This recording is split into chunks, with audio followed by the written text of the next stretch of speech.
고대 신라 왕조에 전해지는 정말 기묘한 이야기가 하나 있습니다. 완벽한 혈통을 만들려던 그 집착이 한편으로는 거인 같은 왕들을 만들어냈지만 다른 한편으로는 왕조 전체를 파멸로 이끌었다는 건데요. 아니, 어떻게 이런 모순이 가능했을까요? 신라 왕조의 역사를 한마디로 요약하면 바로 이 엄청난 모순이에요. 한쪽에는 거인이라고 불릴 만큼 장대한 체격의 왕족들이 있었고요. 다른 한쪽에는 20살도 넘기기 힘들 만큼 허약했던 왕들이 있었습니다. 어떻게 이렇게 정반대의 운명이 한 왕실 안에 공존할 수 있었을까요? 그 모든 것의 시작점에는 신라 지배층의 단 하나의 집착, 바로 혈통의 순수성이 있었습니다.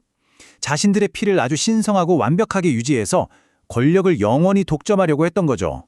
그 방법이 진짜 극단적이었습니다. 혈통을 지키겠다면서 삼촌 이내에 아주 가까운 친족끼리 결혼을 반복했거든요. 심지어 이복남매 간의 결혼도 있었을 거라는 추측이 나올 정도예요. 모든 건 오직 성골, 그러니까 신성한 뼈를 가진 순수 혈통만이 왕이 될 수 있다. 이런 그들만의 규칙을 지키기 위해서였죠. 근데 진짜 놀라운 건 이 전략이 처음에는 완벽하게 성공하는 것처럼 보였다는 거예요. 그 결과는 정말 눈으로 딱 보일 만큼 경이로웠습니다. 바로 거인 왕족이 등장한 거죠. 이게 그냥 떠도는 전설이 아니에요. 여러 역사 기록을 보면 신라 왕족의 신체가 남달랐다는 걸 알 수 있거든요. 특히 진덕여왕 같은 경우는 여성인데도 키가 172cm를 넘었다고 해요. 당시 평균 키를 생각해보면 이건 거의 거인이라고 불릴만 했겠죠? 그리고 이 이야기는 고고학적 증거로도 확인이 됩니다. 경주에 있는 고위층 무덤에서 발굴된 유골들을 보니까 키가 무려 180cm에 달하는 것들도 있었어요. 오늘날 기준으로 봐도 엄청 큰 키잖아요? 그들의 유전적 전략이 실제로 눈에 보이는 결과물을 만들어냈다는 강력한 증거인 셈이죠. 하지만 바로 이 지점에서 이야기가 완전히 비극으로 바뀝니다. 순수성을 향한 그 집착 속에는 누구도 예상치 못했던 아주 치명적인 대가가 숨어 있었거든요. 그 화려함 뒤에 도대체 어떤 그림자가 숨어 있었던 걸까요? 그 대가는 바로 유전적 붕괴였습니다. 좁은 혈연 안에서 혼인을 계속 반복하다 보니까 그토록 신성하다고 믿었던 피가 오히려 스스로를 파괴하고 있었던 거죠. 이게 왕들의 수명을 보면 정말 극명하게 드러나는데요. 신라 초기를 보세요. 비교적 오래 살았죠?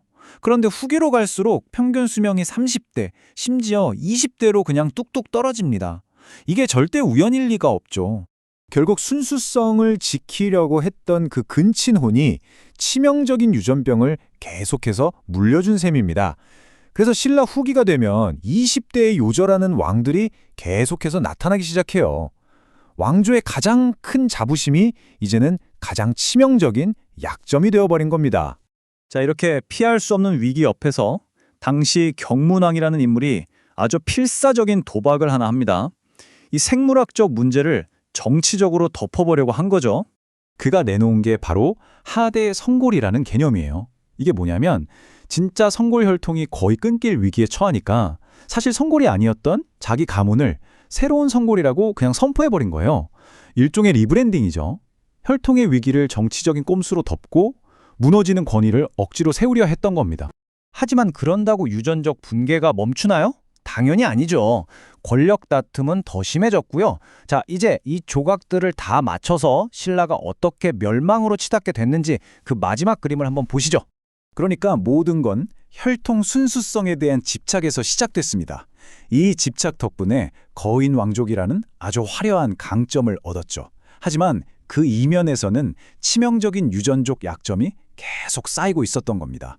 결국 이 약점이 왕조의 뿌리 자체를 갉아먹으면서 붕괴는 피할 수 없는 운명이 된 거죠.